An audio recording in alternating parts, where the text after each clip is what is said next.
1. Menurut teori belajar Ausubel, pembelajaran akan lebih efektif jika siswa A. Diberikan latihan berulang-ulang untuk meningkatkan keterampilan motorik, B. Diberikan materi yang relevan dengan pengalaman sebelumnya, C. Belajar melalui observasi terhadap perilaku orang lain, D. Mempelajari materi secara acak tanpa struktur tertentu, E. Menghafal materi secara intensif tanpa memahami konsepnya.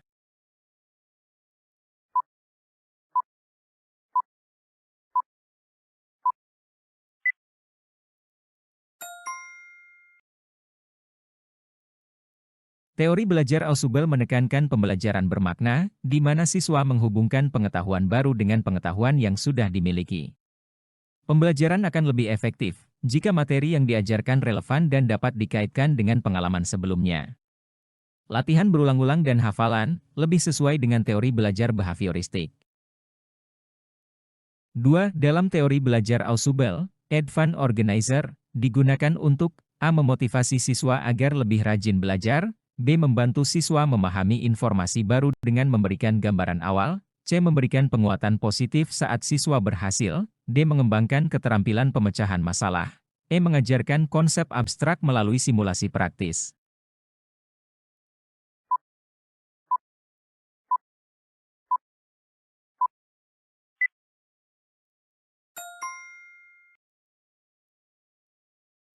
Advanced Organizer adalah strategi pembelajaran yang digunakan untuk memberikan kerangka awal atau gambaran umum tentang materi yang akan dipelajari. Ini membantu siswa mengaitkan pengetahuan baru dengan pengetahuan yang sudah ada. Strategi ini mendukung pembelajaran bermakna. 3. Teori belajar Ausubel menekankan pentingnya A. Penguatan, reinforcement, dalam pembelajaran, B. Hubungan antara stimulus dan respons, C. Struktur kognitif siswa dalam memproses informasi baru, D. Pembelajaran melalui trial and error, E. Pemberian tugas-tugas praktik secara langsung.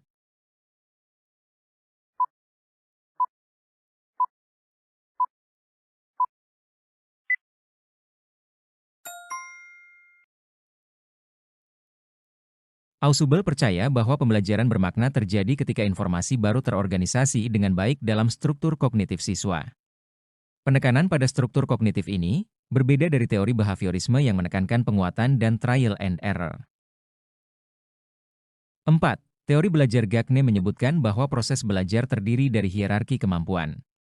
Dalam hierarki tersebut, jenis kemampuan yang paling dasar dan harus dikuasai terlebih dahulu adalah A. Pemecahan masalah, B. Kemampuan kognitif tingkat tinggi, C. Informasi verbal, D. Keterampilan intelektual, E. Kemampuan sensori motor.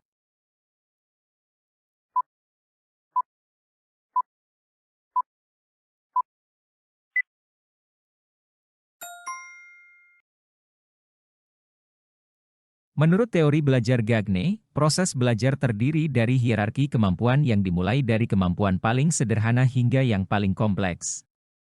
Kemampuan sensori motor merupakan dasar dari kemampuan lainnya, seperti keterampilan intelektual, informasi verbal, dan pemecahan masalah. Tanpa menguasai kemampuan dasar ini, seseorang sulit mengembangkan kemampuan yang lebih tinggi. 5. Salah satu tahapan dalam proses belajar menurut teori Gagne adalah mendapatkan perhatian siswa.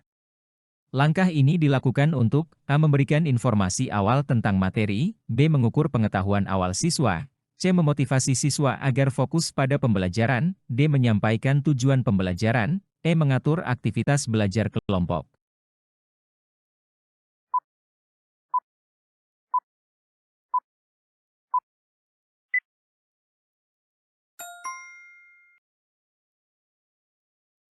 Teori Gagne menguraikan 9 langkah pembelajaran, salah satunya adalah mendapatkan perhatian siswa.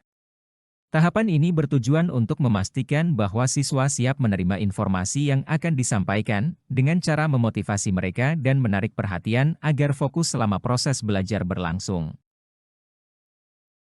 6. Dalam teori belajar Gagne, jenis belajar yang melibatkan pengorganisasian fakta dan konsep untuk menyelesaikan masalah disebut A. Belajar asosiasi, B. Belajar konsep, C. Belajar pemecahan masalah, D. Belajar prinsip, E. Belajar verbal.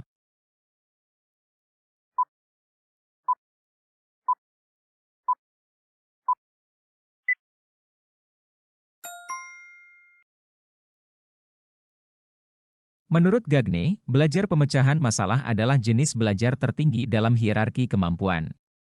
Dalam tahap ini, siswa mengintegrasikan pengetahuan dan konsep yang telah mereka pelajari sebelumnya untuk menemukan solusi terhadap masalah yang kompleks. Ini memerlukan keterampilan berpikir kritis dan analisis yang mendalam. 7. Teori perkembangan kognitif Piaget menekankan pada tahap-tahap perkembangan anak. Pada tahap mana seorang anak mulai memahami konsep konservasi, yaitu bahwa jumlah atau volume suatu benda tetap meskipun bentuknya berubah. A. Tahap sensori motor. B. Tahap praoperasional. C. Tahap operasional konkret.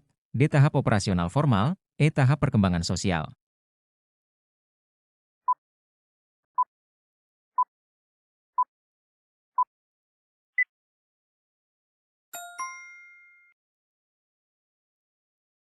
Pada tahap operasional konkret, usia 7-11 tahun, anak mulai memahami konsep konservasi, yaitu bahwa sifat dasar benda, seperti jumlah, volume, atau massa, tetap tidak berubah meskipun penampilannya berubah. Contohnya adalah pemahaman bahwa air yang dituangkan ke dalam gelas berbeda bentuknya tetap memiliki jumlah yang sama. 8. Menurut Piaget, pada tahap manakah seorang anak mulai mengembangkan kemampuan untuk berpikir logis tentang situasi hipotetis dan abstrak? A. Tahap sensori motor. B. Tahap praoperasional. C. Tahap operasional konkret. D. Tahap operasional formal. E. Tahap sosial kognitif.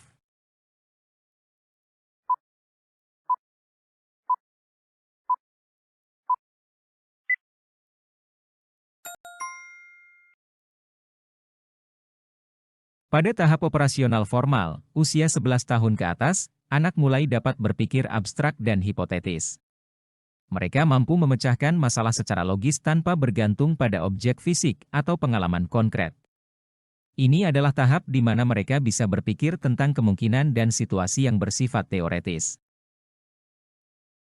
9. Piaget menyatakan bahwa anak-anak pada tahap praoperasional mengalami kesulitan dalam memahami konsep apa? A. Konservasi. B. Kausalitas. C. Perubahan bentuk. D. Klasifikasi benda. E. Perubahan warna.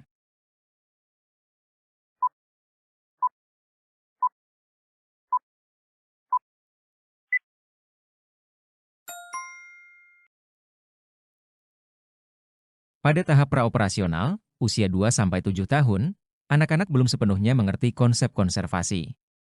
Mereka berpikir bahwa perubahan dalam bentuk atau penampilan suatu benda berarti perubahan dalam jumlah atau volume.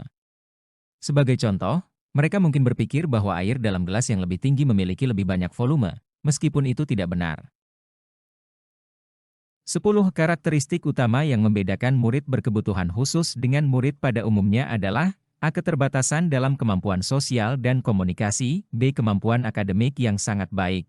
C. Kemampuan fisik yang lebih unggul. D. Kemampuan motorik kasar yang sangat baik. E. Kemampuan dalam mengikuti pelajaran tanpa bantuan.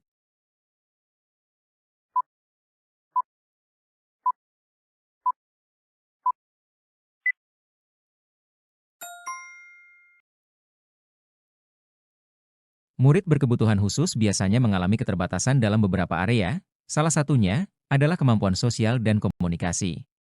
Ini bisa terjadi pada anak dengan gangguan spektrum autisme, gangguan perkembangan, atau gangguan komunikasi.